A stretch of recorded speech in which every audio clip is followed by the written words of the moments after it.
Welcome to wishful ಅಡುಗೆ ಮನೆ. ಇವತ್ತು ಅವಲಕ್ಕಿಯಿಂದ ಏನ್ ಪ್ರತಿಭಾ ಸ್ಪೆಷಲ್? ಇವತ್ತು ನೋಡಿ, ಅವಲಕ್ಕಿ ಅಂದ್ರೆ ಉತ್ತರ ಕರ್ನಾಟಕ ರೆಸಿಪಿ. ಸೊ ಇಲ್ಲಿ ನಾನು ದಪ್ಪ ಅವಲಕ್ಕಿ ಆಶಾ, ನಾರ್ಮಲ್ ಆಗಿ ನೀವು ಉಪ್ಪಿಟ್ಟಕ್ಕೆ ತಗೋತಿರಲ್ಲ ನೋಡಿ, ಆ ಅವಲಕ್ಕಿನ ತಗೊಂಡಿರೋದು ಇಲ್ಲಿ. ಸೊ ಇವತ್ತು ಇಲ್ಲ ದಪ್ಪನೂ ಇಲ್ಲ, ಹೌದಲ್ಲ, ತುಂಬಾ ದಪ್ಪನೂ ಇಲ್ಲ ತುಂಬಾ ತೆಳುವೂ ಅಲ್ಲ, ಮೀಡಿಯಂ ಆಗಿ ಬರುತ್ತೆ ಅವಲಕ್ಕಿ. ಸೊ ಈ ಅವಲಕ್ಕಿನ ನಾವು ಇಲ್ಲಿ ತಗೋಬೇಕು. ಮತ್ತೆ ಅವಲಕ್ಕಿಯಿಂದ ಆಶಾ ಇವತ್ತು ನಾವೇನ್ ಪಕೋಡ ಮಾಡ್ತಾ ಇಲ್ಲ, ಇಡ್ಲಿ ಮಾಡ್ತಾ ಇಲ್ಲ, ಆಮೇಲೆ ರೊಟ್ಟಿ ಮಾಡ್ತಾ ಇಲ್ಲ.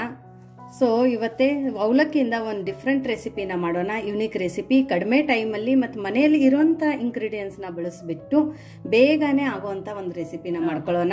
ಬ್ಯಾಚುಲರ್ ಕೂಡ ಮಾಡ್ಕೋಬಹುದು. ಸೊ ಇವತ್ತಿಂದ ಈ ರೆಸಿಪಿ ಅವಲಕ್ಕಿಯಿಂದ ಯಾವ ತರ ಮಾಡೋದು ಅಂತ ನೋಡೋಣ ಬನ್ನಿ. ಮೊದಲಿಗೆ ಒಂದು ಮಿಕ್ಸಿ ಜಾರ್ನ ತಗೊಬೇಕು. ಇದ್ರ ಒಳಗಡೆ ಆಶಾ 1 ಕಪ್ದಷ್ಟು ರವೆನ ತಗೊಂಡಿರೋದು. ಯಾವ ರವೆ ಪ್ರತಿಭಾ? ದಪ್ಪ ರವೆ, ಉಪ್ಪಿಟ್ಟಿನ ರವೆ. ಇದೇ ನಮ್ಗೆ ಹುರಿಯೋಂಗಿಲ್ಲ, ಹಸಿದೇ ಯೂಸ್ ಮಾಡೋದು. ಸೊ ಇದೇ ದಪ್ಪ ರವಕ್ಕೆ ಇಲ್ಲಿ ನಾನು 1 ಕಪ್ ದಪ್ಪ ರವೆಗೆ ಅರ್ಧ ಕಪ್ದಷ್ಟು ಅವಲಕ್ಕಿನ ತಗೊಂಡಿರೋದು. ತೋರಿಸಿದೀನಿಲ್ಲ ನಿಮ್ಗೆ ಆಗಾಳಿ, ಆ ಅವಲಕ್ಕಿನೇ, ತಿಳೋ ಅವಲಕ್ಕಿ ಮೀಡಿಯಂ ಬರುತ್ತಲ್ಲ. ಮತ್ತೆ ಪೇಪರ್ ಅವಲಕ್ಕಿನೂ ತಗೋಬಾರ್ದು, ಇಲ್ಲ ನಾವು ಮಾಡೋ ತುಂಬಾ ಸಾಫ್ಟ್ ಆಗುತ್ತೆ. ನಾವು ಮಾಡುವಂತ ರೆಸಿಪಿ ಅಷ್ಟು ಕರೆಕ್ಟ್ ಆಗಿ ಬರಲ್ಲ, ಅದಕ್ಕೆ ಟೆಕ್ಸ್ಚರು ಬರಲ್ಲ. ಸೊ ನಾರ್ಮಲ್ ಆಗಿ ಮೀಡಿಯಂ ಅವಲಕ್ಕಿನೇ ತಗೊಳ್ಳಿ. ಇಲ್ಲ ಇದ್ರಕ್ಕಿಂತ ದಪ್ಪ ಅವಲಕ್ಕಿ ತಗೋತೀನಿ ಅಂದ್ರೆ ಅದನ್ನ ನೆನೆ ಹಾಕ್ಬೇಕಾಗತ್ತೆ ಒಂದ್ 5 ನಿಮಿಷ ನೆನೆಸ್ಬಿಟ್ಟು ಆಮೇಲೆ ಮಿಕ್ಸಿ ಜಾರ್ಗೆ ಹಾಕೋಬೇಕಾಗುತ್ತೆ. ಹೌದು, ಇದು ಅಂದ್ರೆ ನಾವು ಡೈರೆಕ್ಟ್ ಆಗಿ ಹಾಕೋಬಹುದು. ಇವಾಗ ಫಸ್ಟ್ ಇದೆರಡೂನು ಆಶಾ ಸಣ್ಣದಾಗಿ ರುಬ್ಕೊಂಡ್ ಬರೋಣ. ನೀರ್ ಹಾಕದೆ ರುಬ್ಕೊಂಡ್ ಬರ್ಬೇಕು, ಪೌಡರ್ ತರನೇ ರುಬ್ಕೊಂಡ್ ಬರ್ಬೇಕು. ಹೌದು ನೋಡಿ, ಈ ತರ ನಾವು ಸಣ್ಣದಾಗಿ ಪೌಡರ್ ತರ ರುಬ್ಕೊಂಡ್ ಬಂದಿರೋದು. ಇದ್ರೊಳಗಡೆ ನೀರ್ ಹಾಕಿಲ್ಲ, ಇದೇ ತರ ನಾವು ಪೌಡರ್ ಮಾಡ್ಕೊಂಡ್ ಬರ್ಬೇಕು. ಸೊ ಇವಾಗ ಆಶಾ ಇದ್ರೊಳಗಡೆ 1 ಕಪ್ದಷ್ಟು ಮೊಸರನ್ನ ಹಾಕೋತಾ ಇದ್ದೀನಿ. ಯಾವ ಮೊಸರು ಆದ್ರೂ ಆಗುತ್ತೆ ಪ್ರತಿಭಾ? ಯಾವ ಮೊಸರು ಆದ್ರೂ ಆಗುತ್ತೆ. ಜಾಸ್ತಿ ಹುಳಿ ಮೊಸರು ಇದ್ರೆ 1 ಕಪ್ದಷ್ಟು ಹಾಕೋಬೇಡಿ, ಅರ್ಧ ಕಪ್ಪಿನ್ಕಿಂತ ಒಂದ್ ಸ್ವಲ್ಪ ಜಾಸ್ತಿ ಹಾಕೊಳ್ಳಿ. ಇಲ್ಲ ಸಪ್ಪೆ ಇದೆ ಅಂದ್ರೆ 1 ಕಪ್ ಹಾಕೊಳ್ಳಿ. ಎಷ್ಟು ರವೆ ಅಷ್ಟು ಮೊಸರು. ಹುಳಿ ಇದ್ರೆ ಮಾತ್ರ ಸ್ವಲ್ಪ ಕಡಿಮೆ ಹಾಕೊಳ್ಳಿ.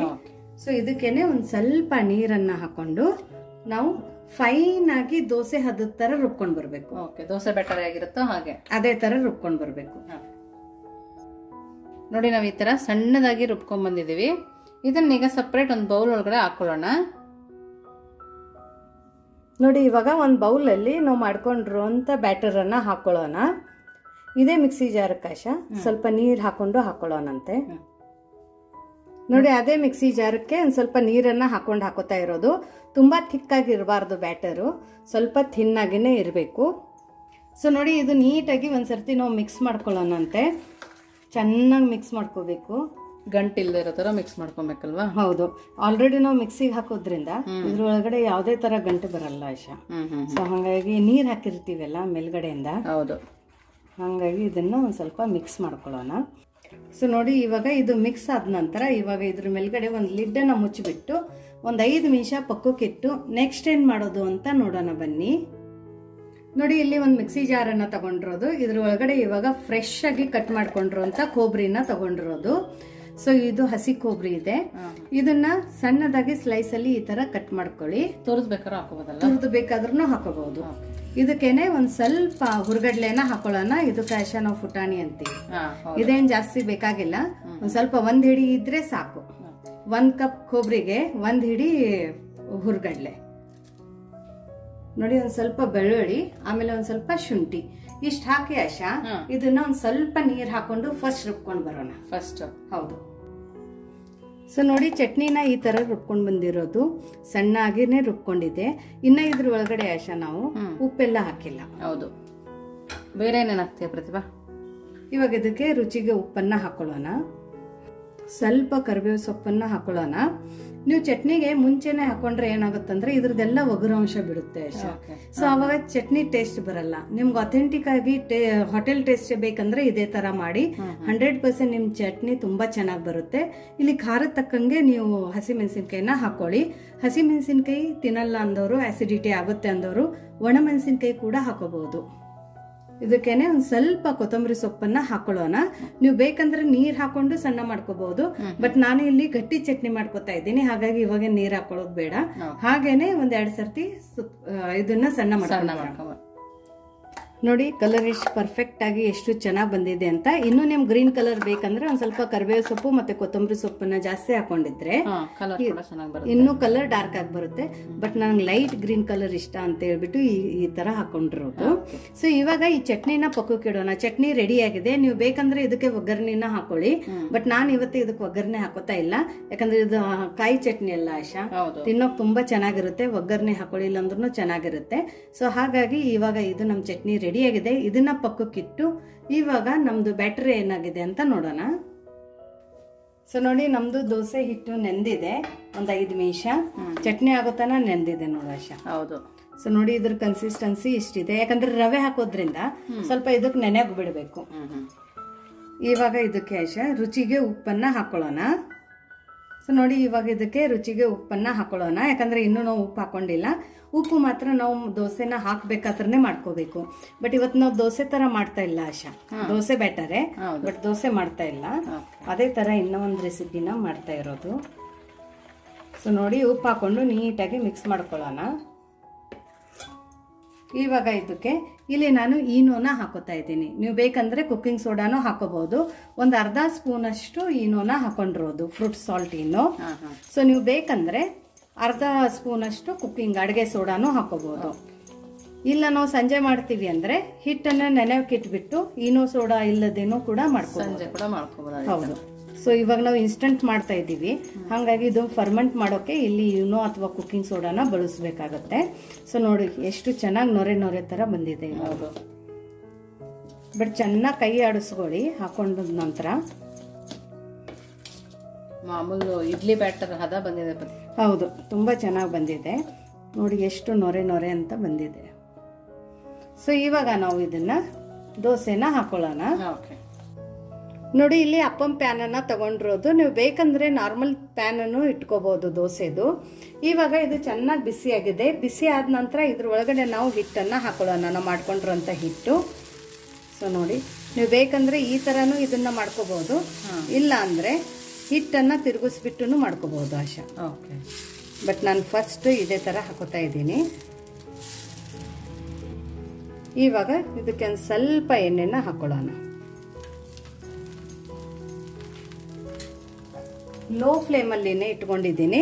ಮೇಲ್ಗಡೆ ಲಿಡ್ ಅನ್ನ ಮುಚ್ಚಿಬಿಟ್ಟು ಸ್ವಲ್ಪ ಹೊತ್ತು ಇದನ್ನ ಬೇಯಿಸ್ಕೊಳ್ಳೋಣ. ನೋಡಿ 1 ನಿಮಿಷ ಆಗಿದೆ. ಲೋ ಫ್ಲೇಮ್ ಅಲ್ಲಿ ತುಂಬಾ ಚೆನ್ನಾಗಿ ಬೇಯ್ದಿದೆ. ಇದನ್ನ ಟಚ್ ಮಾಡಿದ್ರೆ ಸಾಕು ಆಶಾ, ತಾನೇ ಬಂದ್ಬಿಡುತ್ತೆ. ನೋಡಿ ಇದೇನು ಇನ್ನೊಂದು ಸೈಡ್ ಬೇಯಿಸ್ಬೇಕಂತೇನಿಲ್ಲ. ನಮ್ದು ಅಪ್ಪಂ ರೆಡಿ ಆಗಿದೆ. ಸೊ ನೋಡಿ ದಿಢೀರ್ ಅಂತ ಅಪ್ಪಂನು ಕೂಡ ಮನೆಯಲ್ಲಿ ಮಾಡ್ಕೋಬಹುದು. ಅಕ್ಕಿ ಬೇಳೆ ನೆನೆಸಲೇಬೇಕು, ರುಬ್ಬೇಬೇಕಂತ ಏನಿಲ್ಲ. ಸೊ ದಿಢೀರ್ ಅಂತ ಮಾಡ್ಕೊಳ್ಳುವಂತ ಅಪ್ಪಂ ರೆಸಿಪಿ. ಸೊ ಇದೇ ತರ ಇನ್ನೊಂದು ಹಾಕಿ ನೋಡೋಣ. ಸೊ ನೆಕ್ಸ್ಟ್ ಇನ್ನೊಂದು ಅಪ್ಪಂ ಹಾಕ್ಬೇಕಂದ್ರೆ ಇದನ್ನ ನೀವು ಒಂದ್ಸರ್ತಿ ಒರೆಸ್ಕೋಬೇಕು. ಎಣ್ಣೆ ಹಾಕಂಗಿಲ್ವಾ ಪ್ರತಿಭಾ? ಇಲ್ಲ, ಎಣ್ಣೆ ಏನು ಹಾಕೋಂಗಿಲ್ಲ. ಸೊ ಇದಕ್ಕೆ ನಾನು ಇಲ್ಲಿ 1.5 ಸೌಟ್ ಹಾಕೋತೀನಿ. ಆಮೇಲೆ ಇಮಿಡಿಯೇಟ್ ಆಗಿ ಇದನ್ನ ನಾವು ಈ ತರ ತಿರುಗಿಸ್ಕೋಬಹುದು.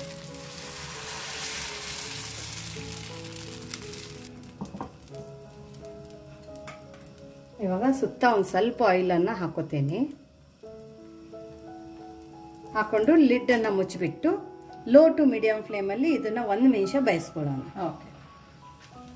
ಸೊ ನೋಡಿ ಇವಾಗ ಫ್ಲೇಮ್ ಅನ್ನ ಫುಲ್ ಲೋ ಅಲ್ಲಿ ಮಾಡ್ಕೊಂಡು ನೋಡಿ ಚೆನ್ನಾಗಿ ಕಲರ್ ಬಂದಿದೆ. ಹೌದು.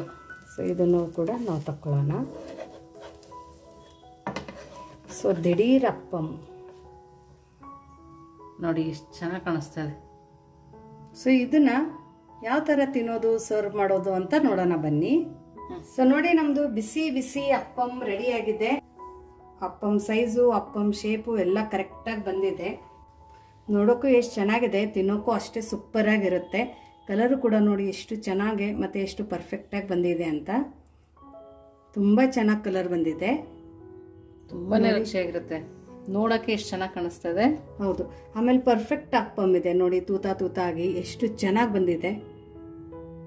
ಇನ್ಸ್ಟಂಟ್ ಆಗಿ ನಾವು ಅಪ್ಪಮ್ಮನ್ನ ಯಾವ ತರ ಮಾಡ್ಕೋಬಹುದು ಅಂತ ನೋಡಿದ್ದೀರಾ. ಇದ್ರ ಜೊತೆ ಆಶಾ ಇವಾಗ ನಾವು ಮಾಡ್ಕೊಂಡಿರೋಂಥ ಕಾಯಿ ಚಟ್ನಿ ಈ ತರ ಅಪ್ಪಂ ಮೇಲೆ ಇಟ್ಕೊಂಡು ತಿಂತಾ ಇದ್ರೆ ಬಾಯಲ್ಲಿ ಹಲ್ಲಿಲ್ಲ ಅನ್ನೋರು ಕೂಡ 5 ಅಪ್ಪಂ ತಿಂತಾರೆ. 1, 2 ಅಂತಿದ್ದವರು 5 ಗ್ಯಾರಂಟಿ ತಿಂತಾರೆ.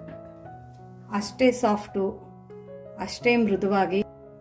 ನೋಡಾಶ ಟೇಸ್ಟು. ಇನ್ಸ್ಟಂಟ್ ಅಪ್ಪಂ ಮತ್ತು ಚಟ್ನಿ ರೆಸಿಪಿ.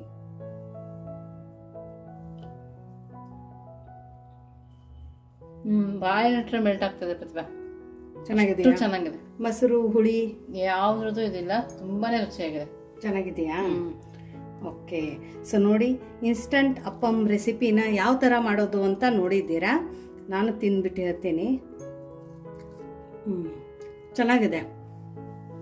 ಬಾಯಲ್ಲಿಟ್ರೆ ಸಾಫ್ಟಾಗಿ ಮೆಲ್ಟ್ ಆಗ್ತಾ ಇದೆ, ಅಷ್ಟು ಚೆನ್ನಾಗಿದೆ. ಬೆಣ್ಣೆಗಿಂತಾನು ಸಾಫ್ಟ್ ಆಗಿದೆ. ಹೌದು, ಅಷ್ಟಂದ್ರೆ ಅಷ್ಟು ರುಚಿಯಾಗಿದೆ. ಇನ್ಸ್ಟಂಟ್ ಆಗಿ ಮನೆಯಲ್ಲಿ ಯಾರಾದರೂ ಬಂದ್ರು ಈ ತರ ಒಂದು ಹೊಸ ಅಪ್ಪಂ ರೆಸಿಪಿನ ನೀವು ಮಾಡಿಕೊಡ್ಬೋದು. ನೆನ್ಸೋದು ರುಬ್ಬೋದು ಫಜೀತಿ ಇಲ್ಲ, ಯಾಕಂದ್ರೆ ದಿಢೀರ್ ಅಂತ ಮಾಡ್ಕೋಬಹುದು. ಸೊ ನಿಮ್ಗೆ ಈ ಅಪ್ಪಂ ರೆಸಿಪಿ ಇಷ್ಟ ಆಗಿದ್ರೆ ಅದ್ರ ಜೊತೆ ಕಾಯಿ ಚಟ್ನಿನೂ ಕೂಡ ದಿಢೀರಾಗಿ ಯಾವ ತರ ಮಾಡೋದು ಅಂತಾನು ನೋಡಿದ್ದೀರಾ. ಸೊ ಕಾಯಿ ಚಟ್ನಿ ಮತ್ತೆ ಅಪ್ಪಂ ರೆಸಿಪಿ ನಿಮ್ಗೆ ಇಷ್ಟ ಆಗಿದ್ರೆ ಕಮೆಂಟ್ ಮೂಲಕ ತಿಳಿಸೋದನ್ನ ಮರಿಬೇಡಿ. ಇನ್ನೂ ನಮ್ಮ ಚಾನೆಲ್ನ ಲೈಕ್ ಮಾಡಿಲ್ಲ ಅಂದ್ರೆ ಲೈಕ್ ಮಾಡಿ, ಜಾಸ್ತಿ ಶೇರ್ ಮಾಡಿ. ಮತ್ತೆ ಸಿಗೋಣ ಇದೇ ತರ ಹೊಸ ಹೊಸ ರೆಸಿಪಿ ಜೊತೆ. ವಿಶ್ ಫುಲ್ ಅಡುಗೆ ಮನೆಯಲ್ಲಿ. Thank you.